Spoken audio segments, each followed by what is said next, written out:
Mata kuliah ini berbobot 2 SKS.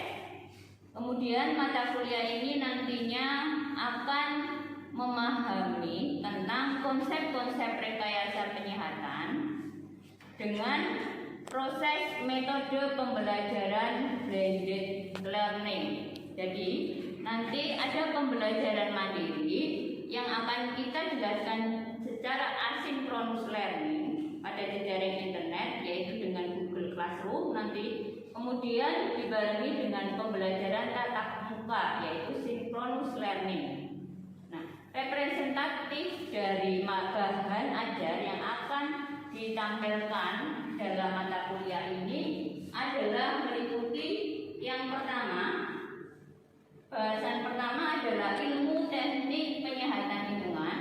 Kemudian yang kedua, hydrological cycle. Yang ketiga, pengenalan air tanah, kualitas dan sifat air. Kemudian yang keempat adalah air bersih dan sumber-sumbernya. Kemudian yang kelima, pengolahan air minum. Kemudian yang keenam, teknik pengolahan air bersih. Yang ketujuh, sedimentasi. Yang kedelapan, koagulasi dan flokulasi. Yang kesembilan, filtrasi. Dan yang ke-10 adalah pengolahan air limbah. Nah, ini kamu dapat mengambil pustaka dari bahan kuliah teknik penyehatan dari Fakultas Teknik UGM, kemudian dari Pak Darmaji mata kuliah teknik penyehatan lingkungan. Kemudian untuk pustaka pendukungnya adalah dari Muller, ini ya, Mechanical dan Engineering, kemudian Meteorologi. Nah, ini adalah pustaka-pustaka yang akan digunakan di dalam mata kuliah rekayasa penyehatan. Nah, kemampuan apa nanti akan diperoleh dari mata kuliah ini? Ada sub-sub bagian dari 1 sampai 10 KPMK. Jadi kemampuan akhir dari bahasan mata kuliah ini, bahasan yang pertama, kalian harus bisa merangkum ruang lingkup dari teknik penyehatan. Kemudian yang kedua adalah kalian paham betul tentang hydrological cycle. Dan yang ketiga adalah kalian dapat mengklasifikasi air tanah, sifat-sifatnya dan kualitas air. Dan yang keempat adalah mendeteksi sumber air bersih, standar air minum, dan dampak penyimpangan kualitas air. Dan yang kelima, mengimplementasikan pengolahan air minum. Yang keenam, pengolahan air bersih, kamu bisa mengonsepkan bagaimana. Kemudian yang ketujuh, merancang kolam sedimentasi. Yang kedelapan, merancang kolam koagulasi. Dan yang kesembilan, merancang kolam filtrasi. Dan yang terakhir ke-10 adalah merencanakan pengolahan air limbah. Untuk sistem penilaian dalam mata kuliah rekayasa penyehatan ini, aturannya adalah yang pertama, saya nilai adalah bobot tugas sebesar 30%. Kemudian bobot ujian tengah semester itu 20%. Kemudian bobot UAS ujian akhir semester itu 40%.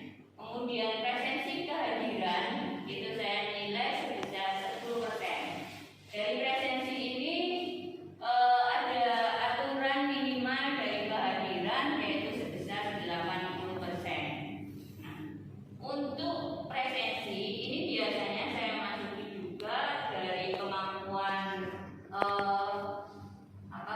kerajinan, kemudian ketekunan, itu saya masukkan di nilai presensi ini. Nah, untuk bobot tugas ini biasanya adalah penilaian tentang keterampilan, karena kamu menghitung kolam sedimentasi, kolam filtrasi, kolam koagulasi. Nah, ini keterampilan masuk di bobot tugas. Kemudian saya akan menjelaskan bahwa penilaian di setiap dari sub CPNK yang akan kalian hasilkan, yaitu yang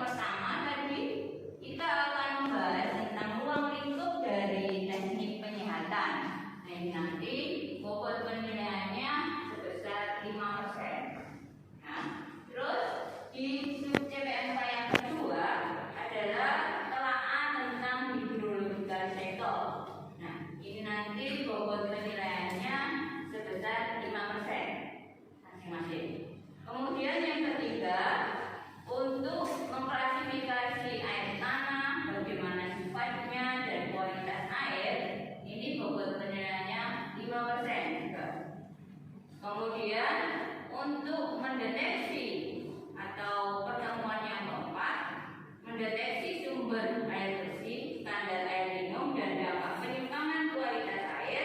Ini bobot penilaiannya 5%. Kemudian yang kelima, bagaimana mengimplementasikan pengolahan air minum. Ini bobot penilaiannya 10%. Nah, terus yang keenam, pertemuan keenam, kita lanjut. Mengonsepkan pengolahan air bersih. Ini bobot penilaiannya 10%. Kemudian yang ketujuh, bagaimana kita akan merancang kolam sedimentasi. Ini bobot penilaiannya 5%. Ya. Nah, pertemuan ke-8 tentunya kalian akan mengevaluasi belajar Anda, yaitu di ujian tengah semester. Kemudian setelah UTS langsung, kita akan lanjut di pertemuan ke-9, yaitu merancang kolam sedimentasi. Nah, ini kita harus bisa menentukan parameter operasinya bagaimana, kemudian rancangan kolam sedimentasinya bagaimana. Nah, ini bobot penilaiannya adalah 10%. Begitu juga pertemuan ke-10, kita akan merancang kolam koagulasi. Sama, bagaimana kita harus memahami dulu prosesnya. Setelah itu bahan koagulan yang cocok itu apa, kemudian dosisnya seberapa yang akan ditentukan. Nah, ini bobot penilaiannya 5%. Kemudian pertemuan berikutnya yaitu rancangan. Ini pertemuan ke-10-nya 5% dan 10%, ya, di koagulasi ini. Jadi 15% pertemuan ke-10 dan ke-11.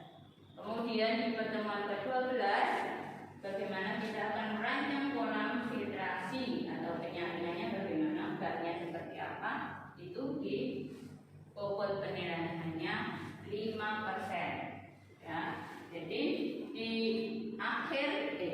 awal kita akan menentukan mekanismenya bagaimana. Ini penilaiannya 5%. Kemudian untuk merancangnya, ini bobot penilaiannya 10%. Nah, untuk yang ke-14, merencanakan pengolahan air limbah. Ini pertemuan ke-14 dan pertemuan ke-15.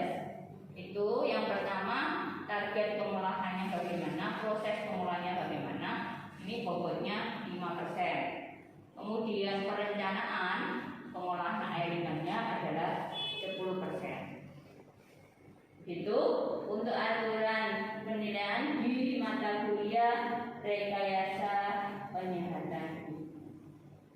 Kemudian ada pertanyaan dari teman-teman mahasiswa. Setelah saya menjelaskan deskripsinya seperti apa mata kuliah ini, kemudian materi-materinya bagaimana, dari pertemuan 1 sampai ke 10, kemudian pustaka yang bisa kamu anut di mata kuliah ini apa, dan saya jelaskan satu persatu dari 1 sampai 10 dengan bobot penilaian masing-masing. Ini terima kasih sekali teman-teman mahasiswa. Assalamualaikum warahmatullahi wabarakatuh.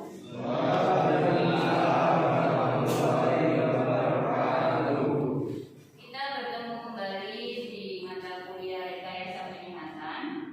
Kita sudah sampai pada ke pertemuan ke-6, yaitu topik dari pembelajaran ini adalah teknik pengolahan air bersih. Ya. Untuk pengolahan air bersih ini ada tahapan yang harus dilalui. Bila suatu unit produksi dari penyediaan air bersih itu berfungsi mengolah dari air baku menjadi air bersih. Air baku itu apa?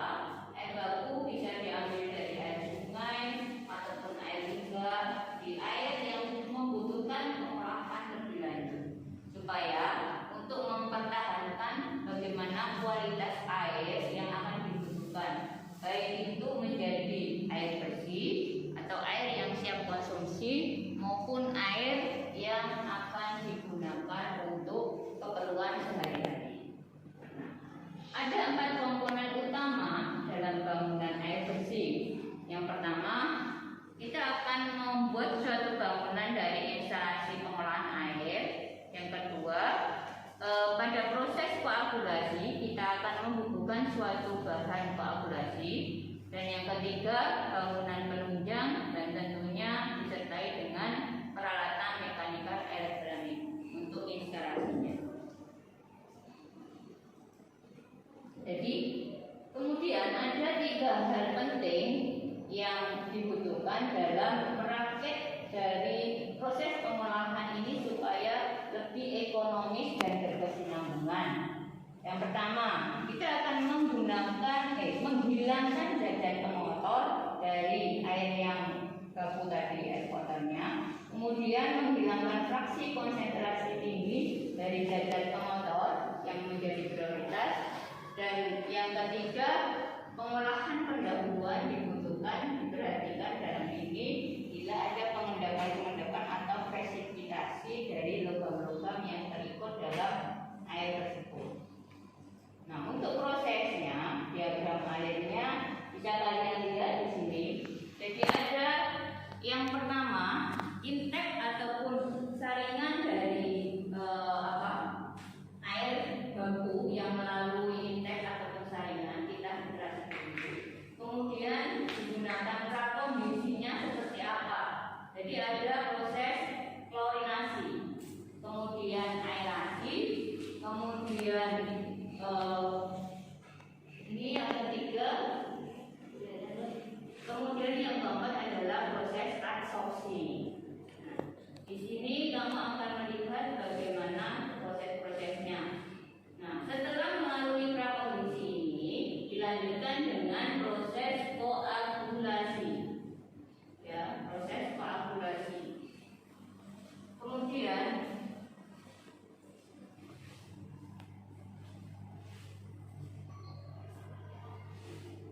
dengan proses koagulasi kita lanjut ke proses flokulasi, pengendapan, kemudian penyaringan dan desinfeksi. Desinfeksi ini adalah untuk menghilangkan bakteri. Bila pada saat air baku itu dicek koliform atau total koliformnya atau E. coli-nya ada, maka di sini untuk air yang siap pakai atau air minum itu bisa dihilangkan bakterinya dengan cara desinfeksi.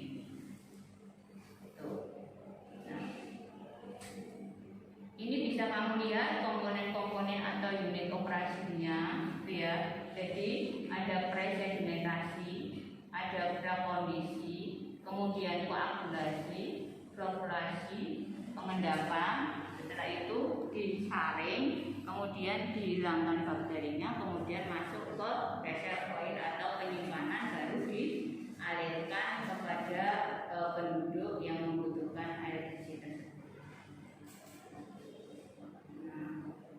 Sebelum masuk air baku, sebelum masuk ke tangki pengolahan, itu kita cek dulu kualitasnya seperti apa. Nah, baru kalau sudah diketahui kualitas air bakunya seperti apa, maka kita tentukan alternatif pengolahannya bagaimana. Itu ya. Contoh di sini, misalnya bau. Air tersebut mengandung bau besi misalnya. Bau besi itu seperti amis-amis seperti itu. Nah, kita tentukan alternatif pengolahannya mau seperti apa. Nah, dikasih aerasi dulu, kemudian masuk ke saringan pasir lambat atau saringan pasir lambatnya sudah tentukan dengan aerasi. Kemudian ada juga yang menggunakan saringan karbon aktif. Jadi masing-masing parameter kita cek, kita ketahui parameter apa yang paling berpengaruh dalam air tersebut. Baru kita bisa menentukan alternatif pengolahannya bagaimana. Mau yang pakai apa? Berarti tergantung input yang masuk ke alat tersebut. Bagaimana kita akan membuat alat tersebut, alat pengolahan air tersebut, tergantung input ataupun air yang akan disaring atau air yang akan dibutuhkan. Nah, misalnya nanti ada kakak tingkat kalian yang sudah melakukan penelitian di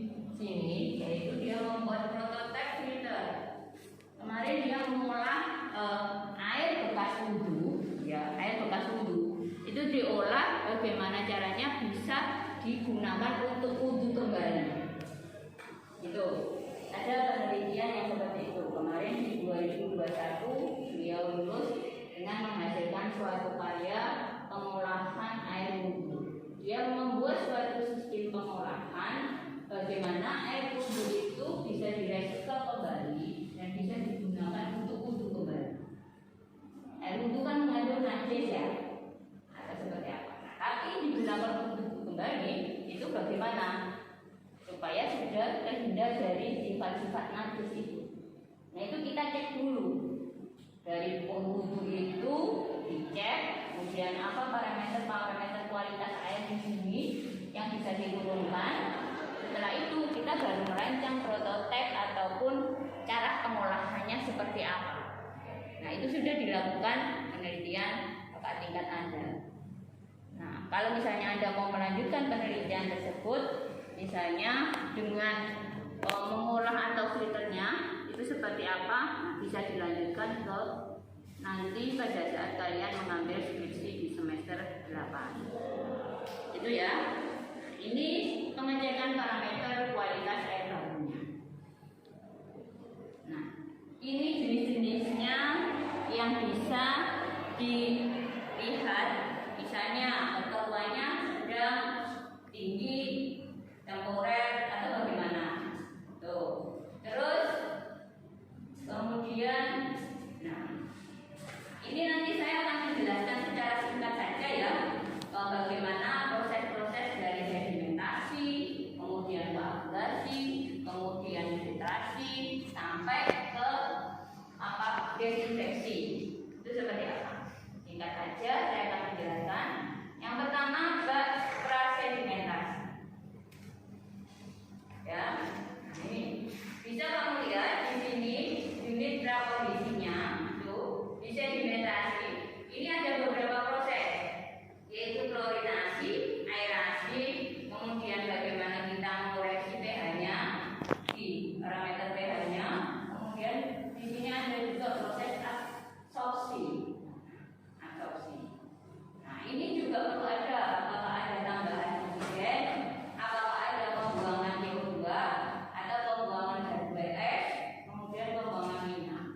Nah, di prasedimentasi ini kita tentukan. Nah, selanjutnya kita akan setelah prasedimentasi selesai, kita lanjutkan dialirkan air tersebut di kolam koagulasi. Ya, koagulasi. Nah, di sini harus kita tentukan bagaimana tipe pengadukannya, ya, tipe hidrolisnya bagaimana, terus mekanisnya atau turbinnya mau menggunakan apa, itu harus kita rancang. Nah, faktornya apa untuk menentukan semuanya itu?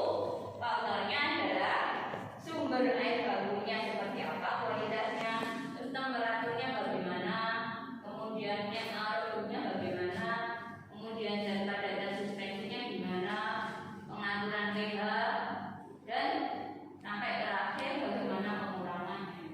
Ini adalah step-step keberhasilan untuk merancang proses kolam koagulasi. Setelah koagulasi kita masuk ke kolam flokulasi. Ya, ini. Nah, fungsinya apa? Setelah diaduk secara cepat kolam koagulasi, diflokulasi ini supaya mengendap partikel-partikelnya, maka dibutuhkan pengadukan lambat, bukan cepat lagi. Kalau cepat tadi di koagulasi, ini pengadukan lambat. Jadi prosesnya diaduk secara lambat. Supaya apa? Flok-flok yang timbul tadi, yang sudah diikat oleh zat koagulan atau hisap nawas, PAC dan sebagainya, dan zat koagulannya tadi itu bisa mengendap, ya, di kolam flokulasi ini. Makanya dilakukan pengadukan secara lambat. Selanjutnya, setelah lambat, flok-flok itu akan mengendap di kolam sedimentasi. Jadi yang awal tadi bukan sedimentasi tapi prasedimentasi, ya, prasedimentasi. Jadi ini di kolam sedimentasi kita akan tahu bahwa fungsinya apa. Partikel tadi bisa terendapkan, kemudian partikel yang sudah terkoagulasi seperti bisa mengendap, kemudian hasil-hasil dari endapannya tadi disingkirkan ataupun dialihkan ke yang lain. Nah, jenis-jenis pengendapan masing-masing ya, ada jenis partikel diskrit, ada jenis partikel droplet, itu macam-macam. Nah, setelah diendapan, ya airnya yang sudah bersih tadi dialirkan karena belum bersih belum. Jadi masih banyak kotoran yang melayang-layang yang tidak ikut mengendap di kolam sedimentasi. Nah, itu akan dimasukkan ke kolam filtrasi. Nah, di sini yang biasanya oleh mahasiswa dibuat prototipe filter, yaitu dengan menggunakan pasir, kemudian antraks, kemudian karbon aktif, ada yang biasanya menggunakan hijau, kerikil, macam-macam ya. Jadi itu bisa kita tentukan di sini. Alat filtrasi atau penyaringan. Nah, biasanya kalau misalnya langsung ada yang juga alat yang dimasukkan ke keran langsung itu, kalau air sumurnya penuh terus dimasukkan ke keran, kemudian bila keran itu mau digunakan atau air itu digunakan masak, itu akan difilter. Nah, itu isinya apa? Biasanya ada nanonya. Nanonya di situ biasanya isinya ada antraks ini. Itu ya.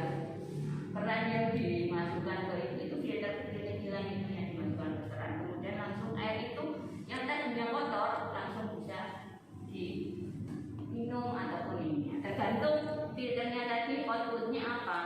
Dia menghasilkan air minum ataupun dia masih harus dimasak lagi. Itu filter, perubahan filter. Nah, ini bisa nanti kalian lakukan penelitian bagaimana membuat prototipe filter yang baik ataupun benar-benar bisa dimanfaatkan tergantung kebutuhannya seperti apa. Nah, yang terakhir adalah tadi desinfeksi. Kita akan menghilangkan bakteri ketika air ini akan siap konsumsi ataupun siap minum, ya. Ataupun biasanya PDAM juga melakukan seperti ini, proses ini. Nah, biasanya juga berhenti pada proses filtrasi saja, karena kebutuhan airnya kebutuhan air bersih biasanya yang digunakan. Itu ya, jadi bukan air minum. Nah, biasanya kalau air minum pakai proses ini, desinfeksi, penghilangan E. coli dan coliform ini. Ya, jadi seperti apa? Kita bisa masukkan kaporit, ataupun kita bisa masukkan gas klor, ataupun ozon, itu secara chemik atau chemical. Kemudian secara fisik itu gelombang mikronya atau ultraviolet ini. Kemudian proses terakhir adalah reservoir. Kita alirkan air yang siap pakai ataupun layak konsumsi tadi, kita tampung dulu ke dalam reservoir dan akan kita alirkan kepada masyarakat yang membutuhkan ataupun orang sekitar yang membutuhkan dari kebutuhan air bersih. Ya, untuk materi ini sekilas sudah saya sampaikan semuanya ya, dari step-stepnya pengolahan air bersih seperti apa. Dan bila mana ada pertanyaan dari teman-teman mahasiswa, silakan. Ada yang mau bertanya tentang ini? Oh ya, silakan Mas. Tadi kan ada proses adsorpsi kan Bu. Nah, itu maksudnya apa dan apa penjelasannya? Oh ya, terima kasih. Tadi di proses ini ya, prasedimentasi yang saya jelaskan tadi, ya benar. Mas siapa namanya? Mas Labib Fuad Bu. Oke, Mas Labib nanya tentang ini ya Mas. Nah, di prasedimentasi ini ada yang dinamakan proses absorpsi. Ya. Proses absorpsi ini adalah proses penyerapan, ya, penyerapan satu, misalnya di air tersebut terdapat logam, misalnya besi ya, besi, Fe. Fe itu bisa diserap dengan apa? Nah, bisa Bisa diserap pakai zeolit bisa, kemudian arang aktif bisa, tawas juga bisa. Nah, itu prosesnya dinamakan adsorpsi. Jadi logam tadi terserap oleh zeolit. Nah, ini pernah juga saya sudah melakukan penelitian. Jadi saya menyerap logam berat, logam krom 4 ya, itu saya serap pakai zeolit. Kemudian saya juga melakukan penelitian kemarin, arang aktifnya berasal dari ampas kopi. Itu untuk apa? Untuk menyerap dari logam Fe yang ada pada air tersebut. Nah, bisa saya ilustrasikan di sini, Mas, untuk penyerapan proses adsorpsi ya.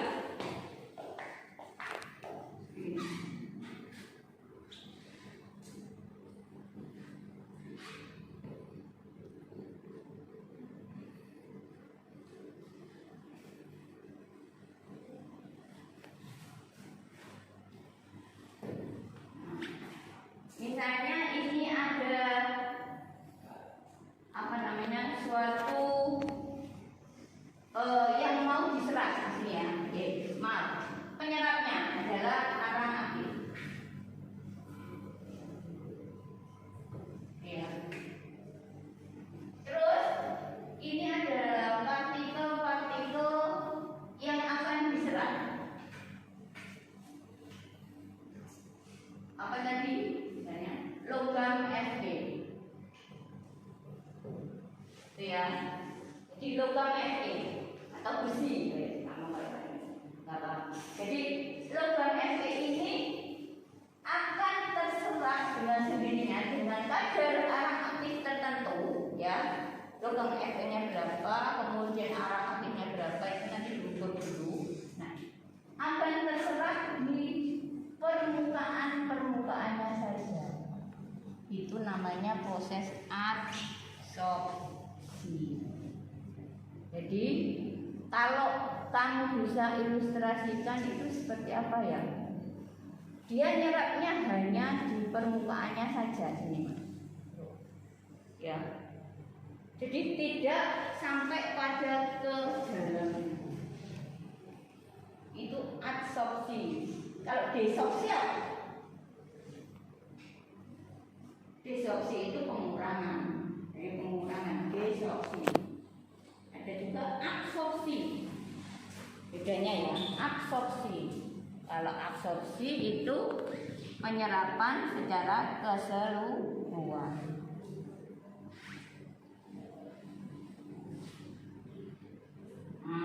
Tapi kalau ini prosesnya hanya di permukaannya saja yang menyerap. Jadi karbon aktif, kenapa dia mau digunakan diaktifkan, itu akan mengaktifkan permukaan dari arang tadi, sehingga fungsinya adalah bisa menyerap logam-logam Fe ataupun logam-logam berat yang lain.